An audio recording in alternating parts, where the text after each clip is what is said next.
사업자입니다. 그래서 보통 이 시장지배적 사업자, 우리나라 법에서는 뭐 시장 점유율이 50% 이상인 경우를 갖다가 시장지배적 사업자라고 얘기를 합니다. 그래서 한 개 회사가 자기가 시장 점유율, 그러니까 시장의 반 이상을 차지하면은 그것은 이제 시장지배적 사업자가 됩니다. 근데 시장지배적 사업자라는 개념은 사실 꼭 한 개 회사만 있어야 된다고 보지는 않습니다. 아까 얘기했지만 독점의 경우에는 한 개 사업자지만, 그다음에 과점의 경우에는 그거는 한 두세 개 사업자일 수도 있습니다. 이제 그것까지 포함해가지고 그런 과점인 경우에도 통상적으로는 상당히 시장 지배적 지위가 있어가지고, 다시 말하면 이런 가격이라든지 수량을 결정할 수 있는 그 힘이 있는 경우가 많습니다. 그렇기 때문에 그런 경우를 감안하면 뭐냐면 세 개 회사 이하가 시장 점유율이 75% 이상인 경우를 갖다가 이제 얘기를 합니다. 다시 말하면 A, B, C 회사가 있는데 그 회사의 점유율을 합치니까 75%, 그러니까 4분의 3 이상을 차지하고 있을 때는 그 세 회사들이 시장을 좌지우지한다, 이렇게 볼 수가 있는 것입니다. 세 개 회사가 75% 이상이라 하더라도 만일 세 번째 회사가 10% 미만인 시장인 점유율을 갖고 있으면은 그 경우에 이제 시장 지배적 사업자로 보지 않고요. 거기에 이제 구매액이 뭐 10억 원 이하인 경우에 이제 영세하기 때문에 그것에 대해서는 시장 지배적 사업자로 문제를 삼지 않습니다.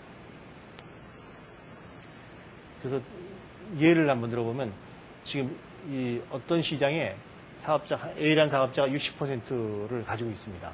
그다음에 이제 나머지 이제 여러 회사들 나눠서 가지고 있겠죠. 그럴 경우에 A가 이제 시장 지배적 사업자로 추정이 되는 것입니다.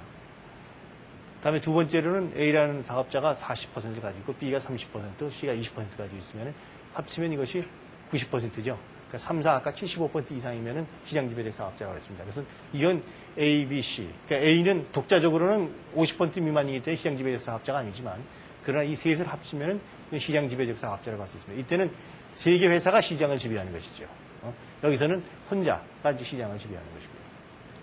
그 다음에 이 세 번째로는 이제 A가 40%, B가 30%, C가 5%면 합치면 물론 75%니까 3, 4, 70% 요거에 해당이 되지만 그때는 C 회사는 해당이 되지 않는 것입니다. 여기서는 추정이라고 표현을 썼습니다. 시장 지배적 사업자를 추정한다는 것인데, 이거는 왜냐하면 시장 지배적 사업자냐 아니냐를 시장 점유율로만 가지고 평가하는 것은 아닙니다. 시장 점유율은 가장 중요한 지표이긴 하지만, 그러나 이 시장 점유율이라는 건 뭐냐면 지금 현재 시장에 공급되는 물건 중에서 내가 공급한 게 얼마냐 하는 것입니다. 그러니까 하는 것인데, 이것은 경우에 따라서는 그렇게 소위 말하는 가격을 완전히 결정을 할 수 있는 힘이 없으면서도 점유율이 높을 수도 있습니다. 그건 왜냐하면 해외 같은 데서 아주 경쟁이 치열하면은 지금 현재 굉장히 많은 높은 시장 점유율을 갖고 있다 하더라도 가격을 조금이라도 올리기만 하면 금방 해외에서 막 수입이 들어와가지고 그 가격이 다시 떨어지고 자기가 점유율을 잃을 수가 있기 때문에 못하는 경우도 있습니다. 그래서 이것은 하나의 추정이지 이것을 갖다가 완전히 결정하는 요소는 아니다 하는 그런 말씀입니다. 아까 여러 번 말씀드렸습니다만 이제 마이크로소프트 케이스의 기업화기 건이 말하자면 그런 시장 지배적 지위 남용이 이제 한 예가 되겠습니다. 그래서 마이크로소프트사가 윈도우를 판매하면서 PC 서버 운영체제 시장에서 독점이기 때문에 시장 지배를 이용해가지고 이 윈도우 미디어 플레이어 등을 이제 끼워서 같이 팔았다는 거예요. 이 경쟁 상품은 이제 뭐 곰 플레이어라든가 또는 뭐 리얼 플레이어든가 이런 것들이 되겠습니다.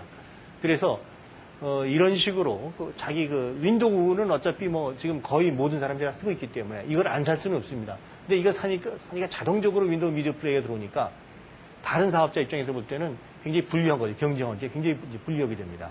근데 그러다 보니까 리얼 플레이어 같은 경우에는 사실 처음에는 먼저 개발을 해가지고 그 당시에는 이제 윈도우 미디어 플레이어가 없었기 때문에 이 마이크로소프트의 윈도우 2000이라든가 뭐 어떤 윈도우 XP에다가 이제 다운로드 받아가지고 많이 썼는데 딱 윈도우 미디어 플레이어가 나타나니까 그 다음에는 리얼 플레이어를 쓰는 사람이 확 줄어버렸습니다.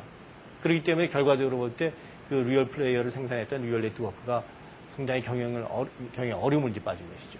그래서 이거는 물론 이것이 공짜로 이제 공급한 것이기 때문에 과연 무슨 손해가 있겠냐 하는 생각을 할 수 있습니다. 그것이 이제 마이크로소프트 측의 항변이었는데, 그렇지만 우선은 소비자 입장에서 볼 때 사실 윈도우 미디어 플레이어보다 우리 곰 플레이어가 더 여러 가지 기능도 좋고 많은 게 많은데, 사실 일단 윈도우 미디어 플레이어를 결합해서 판매하고 그것이 그냥 디폴트로 되어 있기 때문에 습관적으로 윈도우 미디어 플레이어를 쓰게 된단 말이에요.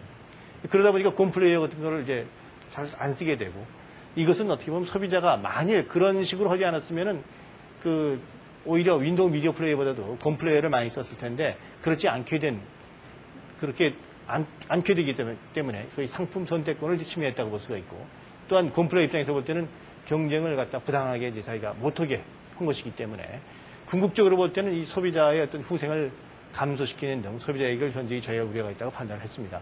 그러니까 이것이 당장에는 소비자가 손해를 안 볼 수도 있습니다만은, 이제 이런 식으로 해가지고 경쟁 사업자들이 퇴출이 되면, 다시 말하면 망하면, 그때는 이제 더 이상 좋은 그런 제품, 다시 말하면 곰플레이어처럼 기능면에서 볼 때 훨씬 다양한 그리고 화질도 좋은 그런 제품이 이제 나올 수가 없게 되기 때문에, 장기적으로 볼 때는 소비자 이익을 저해할 우려가 충분히 있는 것이죠. 그래서 2005년 12월 달에 공정위가 마이크로소프트의 시정명령과 함께 이제 과징금을 325억 원 그걸 물렸습니다. 그래서 이것은 전 세계적으로 볼 때, 물론 미국에서 이제 처음 마이크로소프트사의 그때는 이제 익스플로러를 갖다가 이제 기업한 것이 이제 문제가 됐는데, 그 다음에 EU에 가서는 이제 바로 이 윈도우 미디어 플레이어가 이제 문제가 됐습니다. 그리고 세 번째로 우리나라가 이제 이것을 문제를 다뤄가지고, 이런 마이크로소프트 측에 시정 명령을 내렸고, 그 이후에 이제 이것이 전 세계적으로 많이 인정을 받게 됐습니다.